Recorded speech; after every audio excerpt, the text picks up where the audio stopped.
ప్రేమించేదం అధికముగా ఆరాధించు శక్తితో ప్రేమించేదం అధికముగా ఆరాధించు శక్తితో నిన్ను పూర్ణ మనసుతో ఆరాధించు నిన్ను పూర్ణ బలముతో ప్రేమించేదం ఆరాధన ఆరాధన ఆరాధన ఆరాధన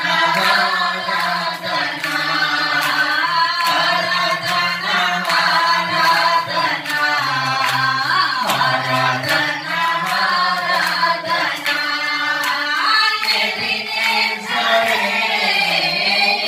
ఆరాధన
మా ప్రభువా, నీకు స్తోత్రములు నాయనా.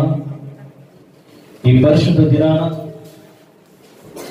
ప్రభువా, నిరంతరంగా మమ్మల్ని ఆశీర్వదించి దీవించి బలపరిచినందుకు నీకు స్తోత్రాలు చెల్లిస్తున్నాం.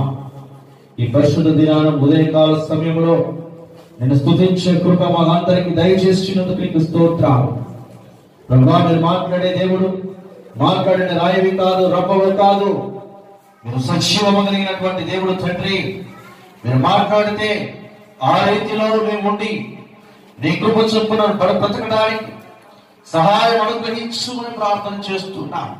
అవును తండ్రి, నీ మాట వలన నిత్యము నేను స్తుతించిన గణపరచ కృప మాకు అనుగ్రహించులాగిన ప్రభా, మమ్మల్ని బలపరచుమని నీ మాటలతో మమ్మల్ని ఉత్తేజపరిచి మీరే మాట్లాడతారని అనుకునే నన్ను త్రోసివేసి మీ జీవపు మాట ప్రభా మాట్లాడమని యేసు క్రీస్తు శ్రేష్టమైన నామములో ప్రార్థించి వేడుచున్నాం తండ్రి.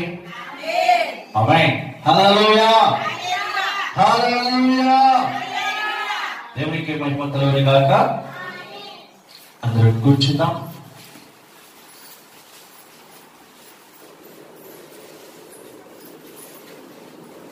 అందరు సంతోషంగా ఉన్నారు. ఈరోజు బల్లారాధన ఉంది. అయినా కూడా చాలా మంది మరి ఈరోజు చాలా మిస్ అయిపోయారు. చాలా మంది ఈరోజు రాలేదు. ఉన్నాం మనమందరం కూడా దేవుని యొక్క కృపలో భద్రపరచబడి ఉన్నామని దేవుని లేఖనాలు జ్ఞాపకం చేస్తూ ఉన్నాయి. ప్రియమైన సహోదరి సహోదరా, పోయిన వారం నుంచి దేవుడు మనల్ని ఎంతగానో కాచి కాపాడి ఉన్నాడు.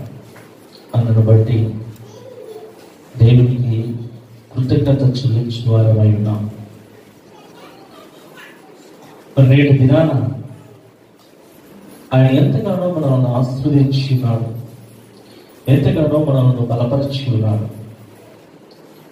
ఆయన బలపరిచి మనల్ని భద్రపరుచుకున్నాడు కాబట్టి మనం మరలా దేవుని సన్నిధికి రాగలిగాము. అయితే దేవుని చింత చాలా భద్రపరచబడినటువంటి వారు,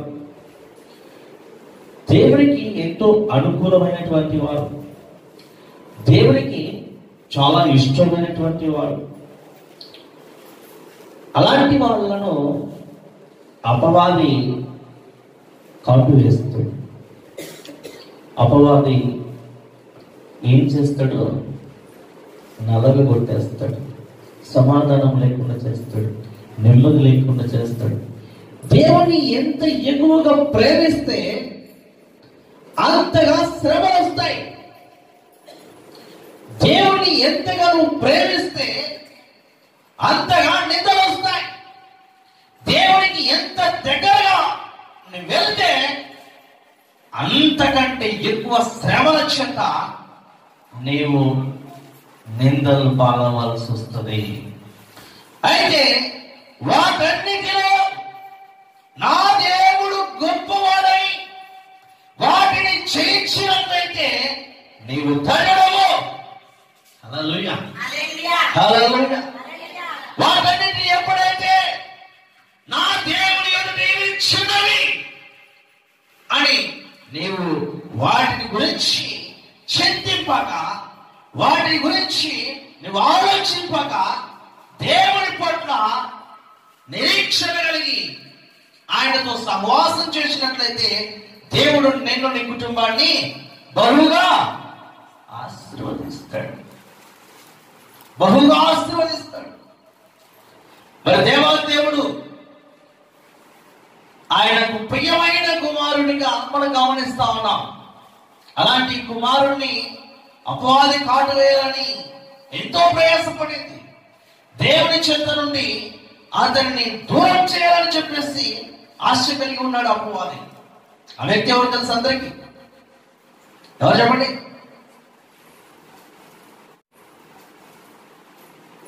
యోబు. యోబు జీవితాన్ని పరిశీలన చేస్తే యోబుకున్నటువంటి చాలా మంచి గుణం. దేవుని యందు భయభక్తులు కలిగిన వాడు, దేవునికి చాలా ఇష్టడు, అతడు యథార్థవంతుడును న్యాయవంతుడునై దేవుని యందు భయభక్తులు కలిగి దేవుని త్రోవలో నడుచుకున్నటువంటి వాడు యోబు. ఈ లోకాన్ని విసర్జించి, ఈ లోకంలో ఉన్న ప్రతి పాపములను విసర్జించి దేవుని యందు భయభక్తులు కలిగి దేవుని చెంత గొప్ప ఆశీర్వాదము నొందినటువంటి వాడుగా మనకు ఈ లోకంలో మరి యోబు గ్రంథాన్ని మనం పరిశీలన చేస్తే ఈ మాటలు జ్ఞాపకం చేసుకోవచ్చు. యోబు గ్రంథం 1వ అధ్యాయం 1వ వచనాన్ని మనం పరిశీలన చేస్తే కనుక చదవండి. యోబు అను ఒక మనుషుడుండెను, అతడు యథార్థవంతుడును న్యాయవంతుడునై దేవుని యందు భయభక్తులు కలిగి చెడుతనమును విసర్జించిన వాడు. హల్లెలూయా, హల్లెలూయా. యోబు ఎలాంటి వాడంట? యథార్థవంతుడును న్యాయవంతుడును దేవుని యందు భయభక్తులు కలిగి చెడుతనమును, ఆమేన్, హల్లెలూయా, పాపమును విసర్జించి ఉన్నాడు, చెడు మార్గాలను విసర్జించి ఉన్నాడు, చెడుతనమును విసర్జించి దేవునికి భయపడేవాడుగా, దేవుని యందు నిందారహితుడుగా, అతనిలో పాపము లేదని దేవుడు చెప్తున్నాడు. యథార్థవంతుడు, పాపము లేనటువంటి వాడుగా, దేవునికి ప్రియుడిగా దేవుని సన్నిధిలో ఆయన కనిపిస్తా ఉన్నాడు. అలాంటి వ్యక్తిని బట్టి అపవాది చోటు చేసుకుంది, అపవాది చోటు చేసుకుంది, సమాధానం లేకుండా చేయాలనుకుంది. దేవుడి దగ్గరకు వచ్చేస్తుంది అపవాది. దేవుడి దగ్గరకు వచ్చేసి నిలబడేసరికి దేవుడు అంటున్నాడు, చూచావా నా కుమారుణ్ణి? హల్లెలూయా. చూచావా నా బిడ్డను? చూశాను.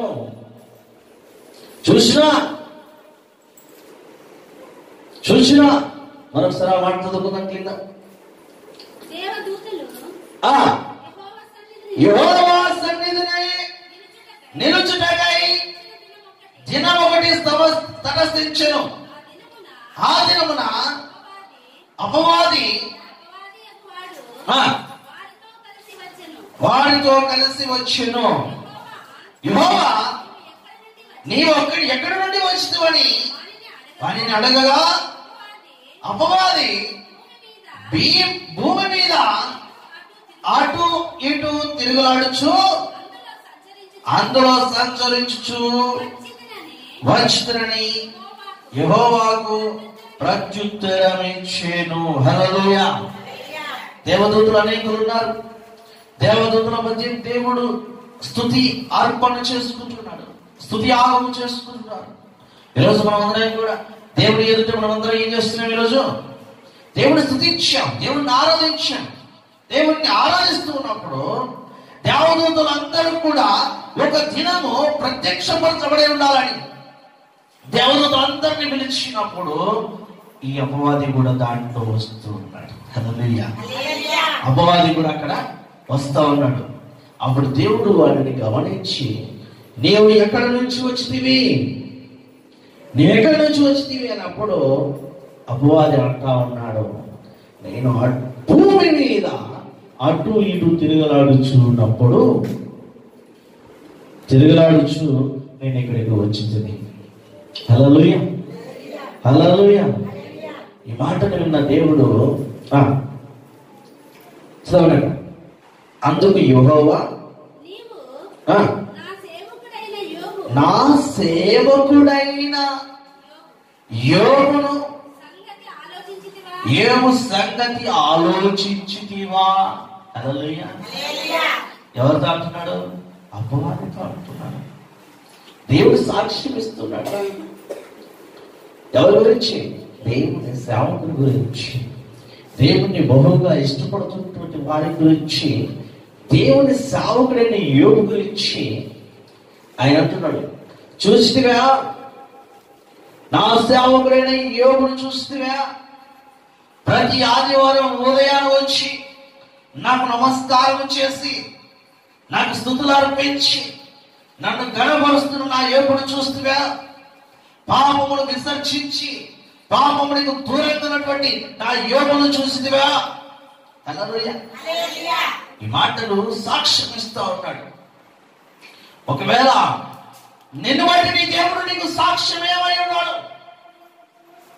నిన్ను బట్టి దేవుడు నీ యొక్క సాక్ష్యాన్ని అపవాదితో ఏమని పంచుకోవాలి? ఆయనైతే యోబు అయితే యథార్థవంతుడును న్యాయవంతుడును దేవుని యందు భయభక్తులు కలిగిన వాడై చెడుతనమును విసర్జించిన వాడై దేవుని ఎదుట కనిపిస్తా ఉన్నాడు. కాబట్టి అతని గూర్చి సాక్ష్యం ఇస్తా ఉన్నాడు అపవాది దగ్గర. హల్లెలూయా, హల్లెలూయా. ఆ మాట అంటున్నప్పుడు అపవాది అంటున్నాడు, అపవాది చదవండి 20వ వచనం.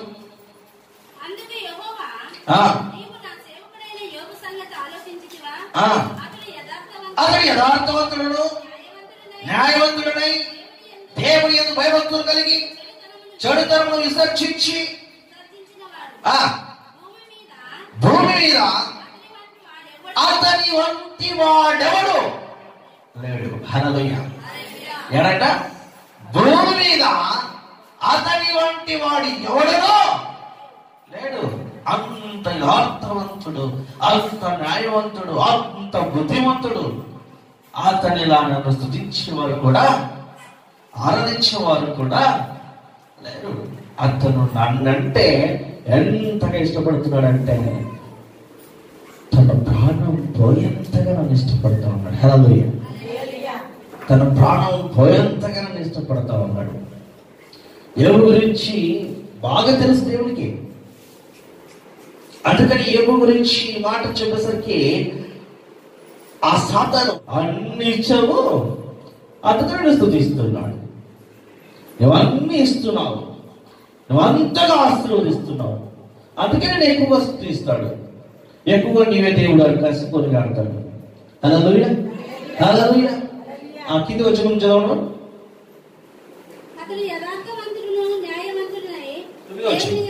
తొమ్మిది వచ్చు.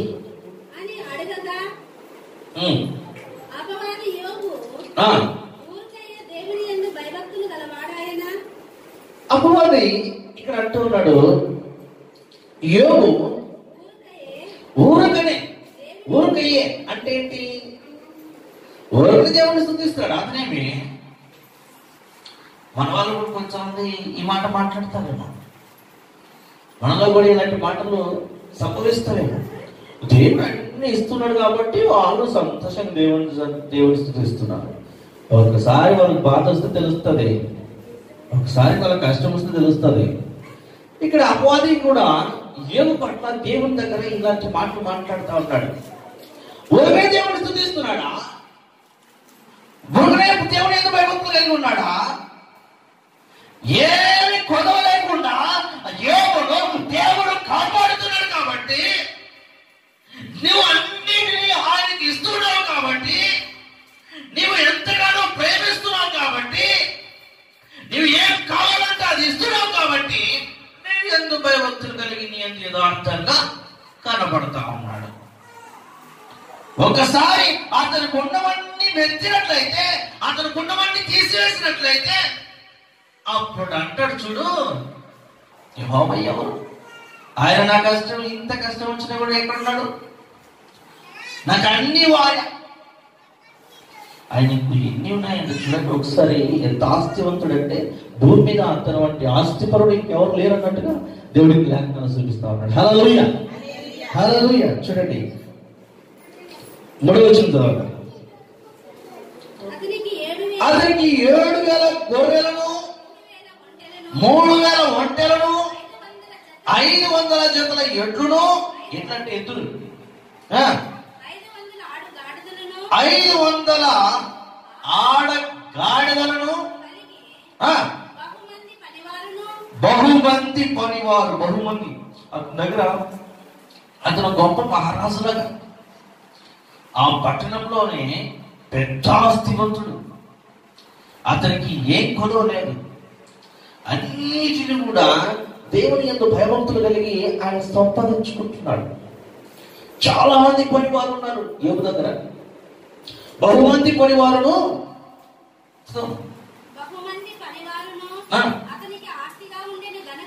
ఆస్తిగా ఉండేను. హల్లెలూయా, హల్లెలూయా.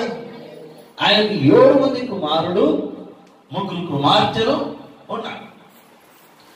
వీరందరి చేత బహు సంతోషంగా ఉండేవాడు యోబు. ఇంత సంతోషం ఉండి, ఇంతమంది, ఇంత ఆస్తి, అందుకనే అతనిని బాగా స్తుతిస్తున్నాడు, బాగా ఆరాధిస్తున్నాడు, బాగా నిన్ను కొనియాడుతున్నాడు.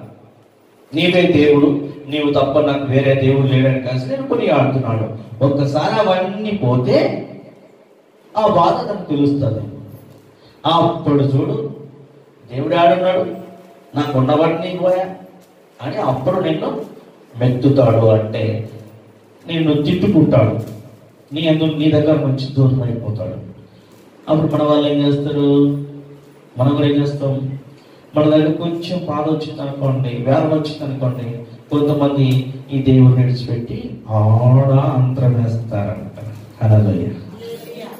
ఆడ బాగా చూస్తారంట. అక్కడ కాయ ఇచ్చి రావాల. ఏం కాయ? టెంకాయ. అక్కడ చూస్తే బాగా అవుతుంది.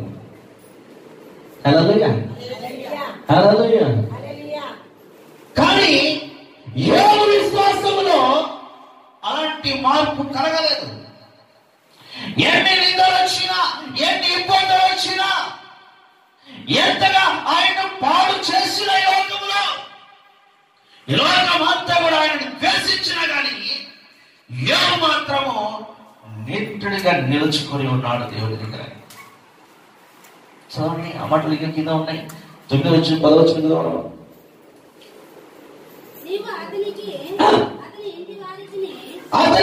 అతని ఇంటి వారికి అతనికి కలిగిన సమస్తమును చుట్టూ కంచె వేస్తుంది కదా, నీవు అతని చేతి పనిని దీవించుట చేత అతని ఆస్తి దేశములో ఏమంట? ఎవరు చెప్పారు? ఇప్పుడు నేను చెప్పాను. దేవుని వాక్యం చెప్తుంది, అతనికి దేశములో బహు విస్తారముగా ఏమన్నట?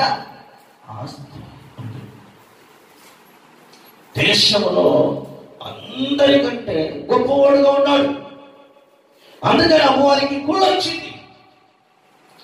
మనం కూడా అందరికంటే బాగుంటున్నాం అనుకో, ఎందుకు వీళ్ళు ఇంత బాగున్నారే, ఇంత మంచి బట్టలు వేస్తారే, ఇంత మంచిగా ఎదుగుతున్నారే, అమ్మవారికి కుళ్ళు. అందుకనే యోబు పట్ల, యోబు కుటుంబం పట్ల, యోబు ఆస్తి పట్ల అపవాదికి ఈర్ష్య కలిగింది.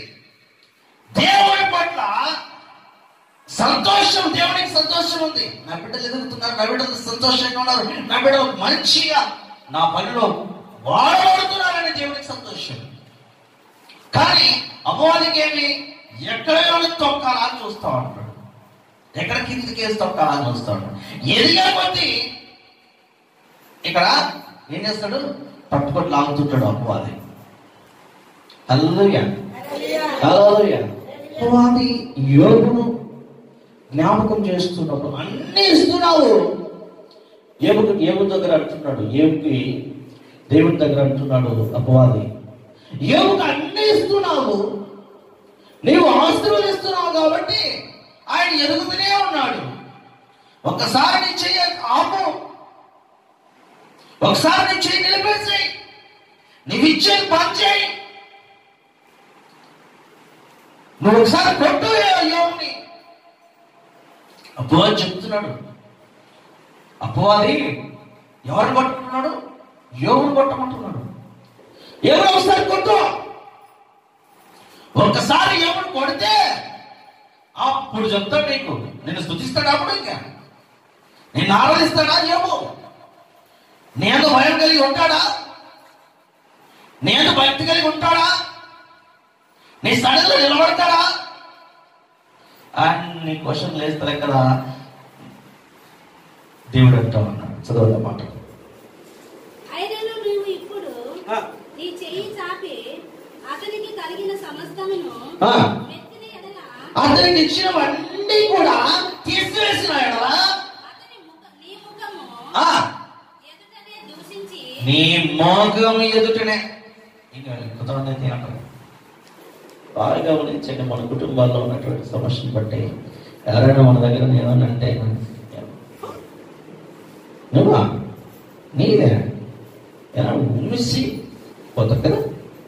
మనకేమైనా కొంచెం ఆపద వచ్చినప్పుడు లేదా జరిగినప్పుడు మన ముఖం మీద ఉమ్మిసిపోతారన్నటువంటి మాటను యోబు కూడా దేవుని దూషించి ముఖం మీదే ఉమ్మి వేసుకుని వెళ్తాడు అని యోబు పట్ల అపవాది దేవుని దగ్గర చాలా చేస్తామన్నాడు. హల్లెలూయా, హల్లెలూయా. యేసుక్రీస్తు యందు విశ్వాసం ఉంచి బాప్తిసం తీసుకొని యేసు దారిలో నడుస్తున్న ప్రియ సహోదరి సహోదరుడా, అపవాది నీ పట్ల కూడా ఈ మాట మాట్లాడుతా ఉన్నాడు దేవుడి దగ్గర. ఓ ఇప్పుడు సంతోషం ఉందని, సమాధానం ఉందని, నీ పట్ల నీవే కావాలని నీ దగ్గరకు రావడానికి బాప్తిసం తీసుకుని నీ దగ్గరకు వచ్చింది కదా. ఒక్కసారి తనకు సంతోషము లేదంటే ఆడ దేవుడు నమ్ముకున్నప్పటి నుంచే నాకు కష్టం వచ్చేస్తుంది అని నిన్ను నీ ముఖం మీద భూమి వేసి బయటికి వెళ్ళిపోతారు. చూస్తావా అని విర్రమిగిపోతున్నాడు అపవాది. హల్లెలూయా, హల్లెలూయా. యోబు పట్ల దేవుడు ఎంతగానో కాచి కాపాడుతున్నాడు యోబును. అయితే ఈ దేవుడు కాపాడుతున్నాడు కాబట్టి యోబు దేవుడిని స్తుతిస్తున్నాడని యోబు పట్ల అపవాదించాలని చేస్తున్నాడు దేవుని దగ్గర. హల్లెలూయా, హల్లెలూయా. చదవండి ఆ మాట. నీ ఒక్కసారి చేయి చాపి నెత్తితే నువ్వు ఎవరో నీ యోబు నిన్ను ముఖం మీద వేసి బయటికి వెళ్ళిపోతాడు. చదవండి.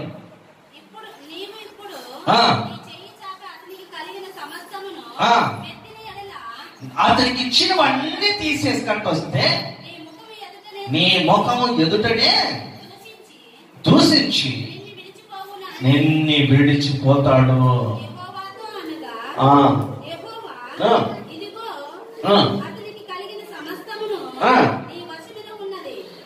ఆమేన్, హల్లెలూయా.